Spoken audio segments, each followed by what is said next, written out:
All right, so this is the second video this week. Quickly losing daylight, so I'm gonna try and squeeze this in real quick. Talking a little bit about problem solving for people getting their start in the business. I've talked in the past about how we practice in a perfect world, how we we practice in a classroom, which is a perfect scenario. We're dealing with new metal. We're dealing with a situation where the fit up is easy. You're not really working around anything that's awkward or in a position that's weird. You're not off balance. You have everything's working perfectly. You're on a bench. It's probably about waist level. You might have a stand. You might be working overhead. Same level that you are, or at waist level, bent over. Whatever the case would be, it's not stretched out on a ladder. It's not crawled under a vehicle or a piece of equipment, or the situations that you find yourself in when you're doing repair work or other types of welding job. If you're in a fab shop, chances are you're gonna run into 9 times out of 10 relatively easy scenarios to deal with, and that's not what we're talking about here. What we're talking about is I run a mobile welding business where I get called out to fix this, fix that, and it's never like, hey, come fix this brand new piece of metal I have. It's no, come fix this 40-year-old soil screener that has 4 inches of rust on the surface, and I want a perfect weld that I can turn with a wrench. It's just the way it goes. Oh, and they want it for dirt cheap because they don't want to spend money, and that's what you deal with. With my apprentice, he's struggled with some of the things that we've done, and specifically one of the areas that he's really struggled in is going light gauge to heavy gauge. And I remember when I was back in welding school, way back when, my beginner introduction to welding, I asked my instructor, well, what do you do? And his advice to me in that situation, because I was dealing with the same thing, 1/4 inch to 1/8 inch, what do you do in that scenario? And his advice to me then was, well, you put more of the heat into the heavier metal and you put less of the heat into the lighter metal, which now to me seems very, very common sense solution. It makes more sense to me now. It's clicked since then, and I've changed rod angle and things of that nature to affect that. But teaching somebody new how to do that when their experience has been with brand new pipe, brand new metal that's not rusty, that doesn't need a lot of prep. We had a job the other day where there was literally an 1/8 to 3/16 of an inch of paint and primer and rust and God knows what on some steps we repaired. And his comment was, well, it doesn't weld for anything. We actually swapped that on the job, and I found the same thing, but what wasn't welding was the heavy buildup of paint, and that comes down to prep work and not knowing how deep to go, and and that comes with time. It's nothing against him. He's still learning, and there's a learning curve there. It's taking time. He's been with me for a little over 6 months now, and he's come an amazing amount. Amazing distance from where he was, but it's still every day is something else learned, and that's where patience comes in. As a business owner, I have to be patient with him and recognize that he is still coming along. He's still learning, and that's if you're a welder and you have an apprentice, that's your responsibility is to remain patient. Listen, there's some people out there that just don't get it, but if you have somebody that's willing to work and willing to learn and they're willing to put the time in, and they've shown that commitment to you, that makes it your responsibility to continue to teach them. Because if you need somebody to work for you, if you're a business owner and your apprentice is coming along so that they can fill your shoes one day, it's your responsibility to train them to do that, because ultimately it's your business that's going to benefit or suffer if they don't. And that's where it comes into. I look at my apprentice as somebody that I'm going to train to be in my shoes, and in a few years, if this gets bigger, I'll be in the office managing the work, and he'll be out in the field doing the work and doing it to the level that I want it done, and to the level that's gotten me repeat customers. People tell me very often when I do repairs, oh, you do it 1,000%, and I'm only looking for a 70 or 80% job. Well, the problem for me with that is that I'm putting my name on it. I'm putting my business's name on it. I might put a sticker from the company on the repair or on the vehicle if the company's all right with that. So if somebody else sees it, they know that it was our repair.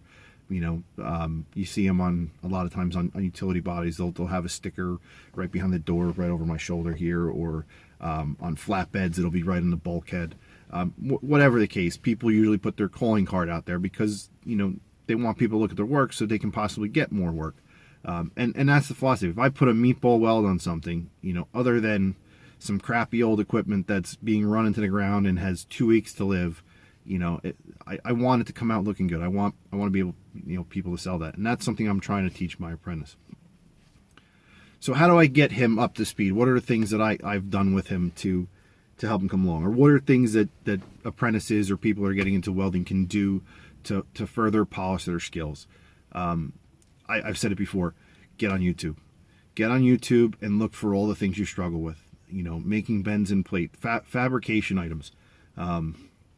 You can go online and literally find people building dozens of different things. Stoves, this and that. Look how to learn how to cut circles with a grinder. Learn how to work without certain tools, because in the field you don't always have the tool that you want. I have a plasma cutter on the truck. It's awesome, but I'm not always in a place where I can get it off the truck to the site where I need it, and I have to work with a grinder or whatever I have at my disposal, to make the job happen. Carbon arc gouging, another feature I have with my welder. Great for many scenarios, but I don't always have the reach that I want to get there. Typically I'm limited by air hose. I only have so many feet that I can come off the truck, and I can't always get the truck where I would like it. It's just the way that it goes. Most of the time I can, so I have all the tools at my disposal. But when I started, I didn't have carbon arc gouging. I didn't have carbon arc gouging until a year and a half ago when I got the new welder. I didn't have the plasma cutter until a year and a half ago when I got the new plasma cutter. I didn't have all those abilities in the beginning. I started out with a couple grinders, an old Miller Legend welder, and I made do. And that meant stocking up on cutting wheels and learning how to do different things. 10 years ago when I was welding, the shop I was in literally just had a MIG welder, and I had to effect every repair I could with that. And, that was a learning curve. Figuring out how to do certain things that I had never done before. It was all on the job. And the welder would come in from time to time for jobs that need to be certified or something that was beyond the scope of what I was doing at the time. And, I would ask them questions, and I would say, hey, how do you do this? How do you do that? There was another guy that worked for a friend of mine, and he happened to be a welding instructor. And I said, hey, listen, I'm struggling with X, Y, and Z. What do I do? So, find people in the trade that you can talk to and kind of, bounce ideas off of and bring your problems to, and they're going to give you an honest answer that is going to direct you. A lot of community colleges, a lot of vocational schools in the Northeast have adult programs for certification, for welding technologies. Seek them out. They're usually a couple $100. It's one night a week for 10 weeks, 12 weeks, whatever it ends up being. Sometimes it's 2 nights a week, and get in there and practice things that you don't normally do. Like I said, for us, a lot of times the struggle is between heavier gauge to lighter gauge steel. Going from 1/4 inch to 1/8 inch is something that we do from time to time in dealing with plows and salters and, things like that. The mold board on a plow is only 1/8 inch steel, whereas the ribs that typically crack and break are 1/4 inch or 3/16 or somewhere in that range. So you have to be able to attach that effectively. So that's in our field. From there, it's fabrication notes. It's looking up, how to make 90-degree bends in plate metal, and that's scoring the back and making the bend. Cutting round circles in things. You can look up, I think there's a guy that does a forge out of a barrel, and he shows you how to make a really big circle in something with a grinder. And that's, those are all things that you could run into, because you never know when you're going to have to do those things. You never know when you're going to have to do that on the fly. Problem solving is about the toolbox up here. I just had a conversation with my apprentice about this morning or last night. We have lots of tools, physical tools that we work with as welders. Our biggest tool is right here. I work in another field. I've been a firefighter since I was 19 years old. And we teach the basics when it comes to auto extrication and firefighting. You get this basic set of skills. And that's your mental toolbox, is your basic skills. So you pull off the basics and you apply them in different ways to all these different scenarios. And welding's not much different from that. Maybe that's why it appeals to me so much. You have this basic set of tools. You know how to weld. You know how to do this. You know how to do that. You get past dealing with the welding of the metal aspect of it, and it really is problem solving all day long. So you take these basic skills that you have and apply them in different ways to make something happen. Where YouTube comes into that is that you can go, knowing your basics, you can go look at something that somebody else is doing and recognize what they're doing and see how they're taking it out the next step or the step beyond and see the whole picture and see ways to get where you would be going that you normally wouldn't do. If you're in school, you probably have access to a torch, so you're going to make most of your cuts with a torch. Maybe not necessarily with a grinder. If you have to make an arc cut, you're definitely going for the torch.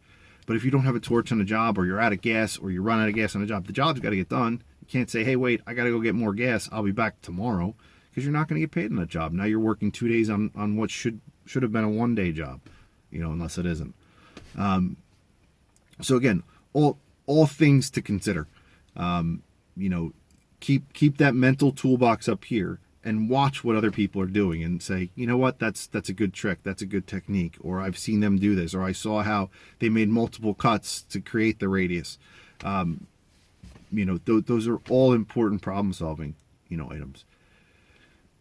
Beyond that, I've thought about this a lot. I give it a lot of thought every day because I'm trying to bring my apprentice along. I'm trying to help him get to where he needs to be with problem solving, so he can look at a job and see what he has to do step by step, and see it from start to finish, so that he knows what the whole job's going to take, and he doesn't get to a point and is like, shit, what's next? Pardon my French. I apologize.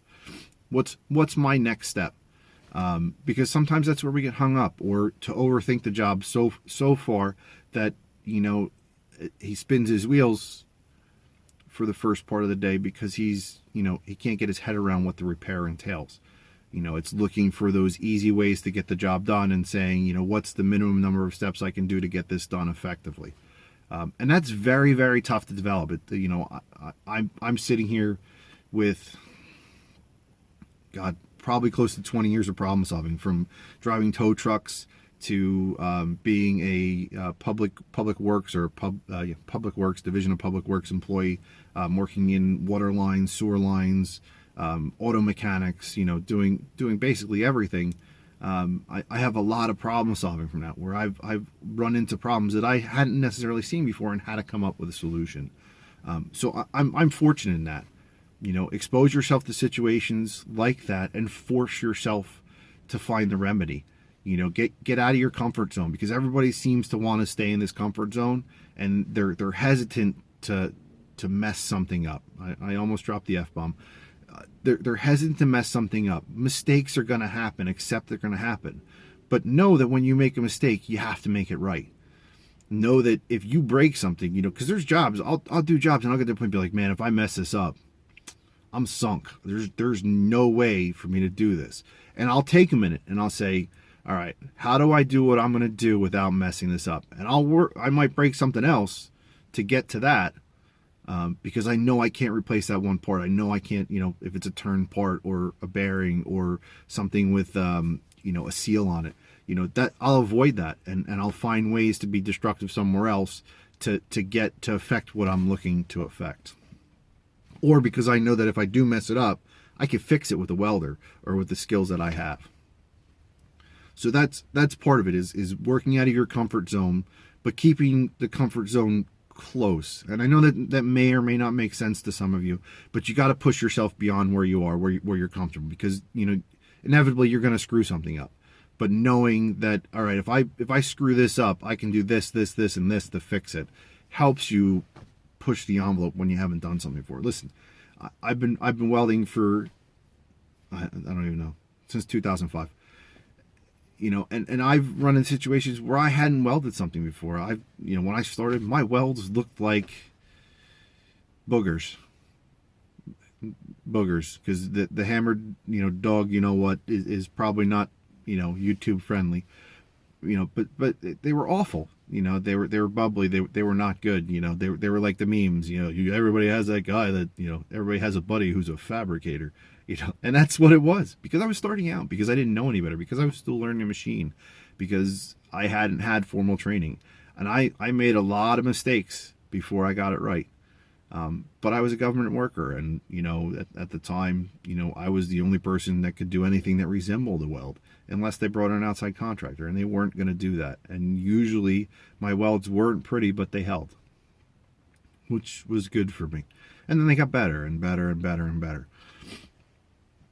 So if you've hammered out the welding end of it, and you know where you're at, you're comfortable laying down a good bead, you've taken the time, like Jody suggested, where you're just running beads on plates, in whatever position, whether it be flat, horizontal, vertical, overhead.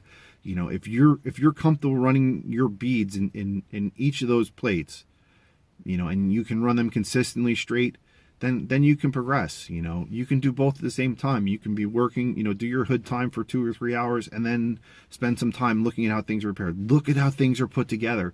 Look at how things work. If you're doing, we're all over the place, so I feel bad for my apprentice, because we go from steps one day to equipment the next day, to trucks another day, to balconies another day. Like, it's all over the map.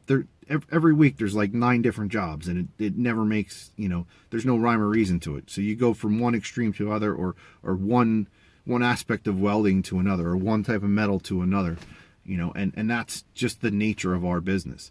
But if you're serious about getting into welding, you're serious about being a fabricator, or somebody that puts things together, or doing welding repairs as a business, either on a mobile basis or with a shop, unless you're planning on specializing in just one weld, or just exhaust, or just this or just that, you really want to look at lots of different things. You want to understand how things are put together, and sometimes it's as simple as, going and looking at how a car is put together, or looking at a piece of furniture, a pull-out couch, and seeing how the hinges interact with springs, and kind of understanding what's happening there.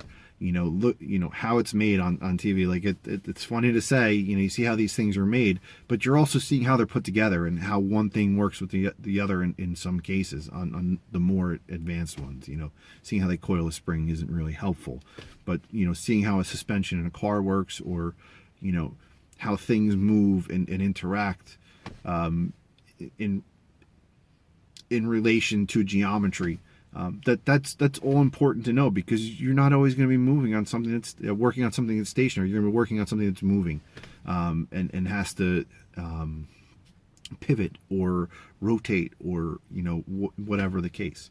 So it's not easy. So we're going to move on to the next part of the video. I think I've beat that horse pretty much to death. We're going on 17 minutes. I know. I'm sorry, guys. I'm trying to keep them to 5 or 10 minutes. So I'm just going to show you a couple things that I had the apprentice do to close out the video. We're going to go outside, and you're not going to see me anymore. So I'm going to say cheers now, and yeah, keep watching.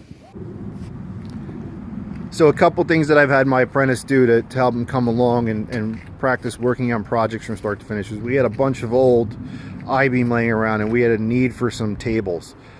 So he fabbed up a couple tables from start to finish. This was literally a bunch of 7-foot sections of 6-inch wide flange beam. I forget the weight on it, but it was galvanized, and they're outdoor tables.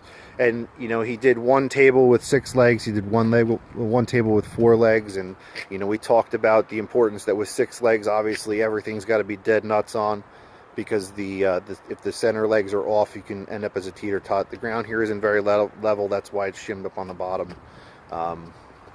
And he had to put it together, and it was the game of tack it up, get everything kind of tacked where you want it, then finish weld it.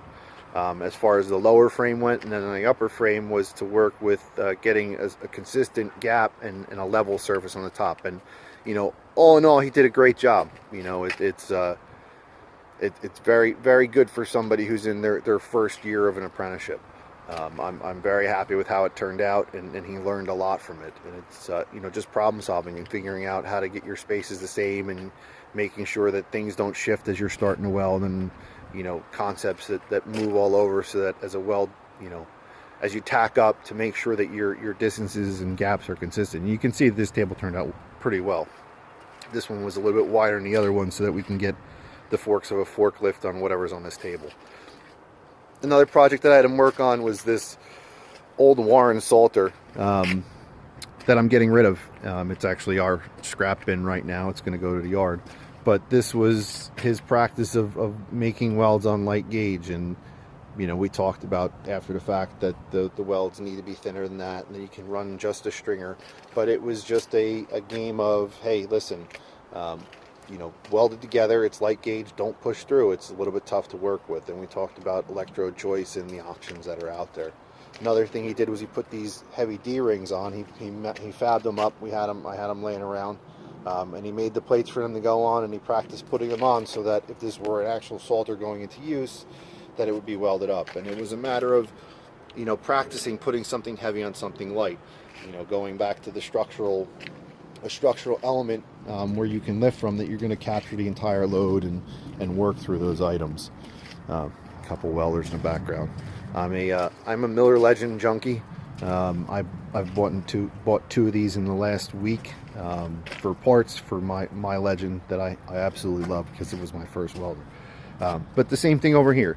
And he just worked around. I left instructions for him on it, and he, you know, practiced working through it and getting the welds down. And some came out awesome, and some came out not so great. But the idea was to get him the hood time. Again, you know, the other table with the closer fit up on the cross beams is here. There's a project that's coming up.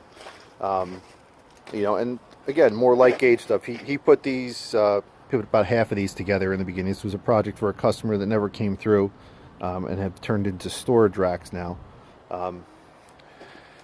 But he also built the barrel stove, and that was a project where I gave him a barrel and some materials and said, have at it, make it happen. You know, and walked him through some concepts. So, you know, the point that I'm making here is you know, practice as many different things as you can.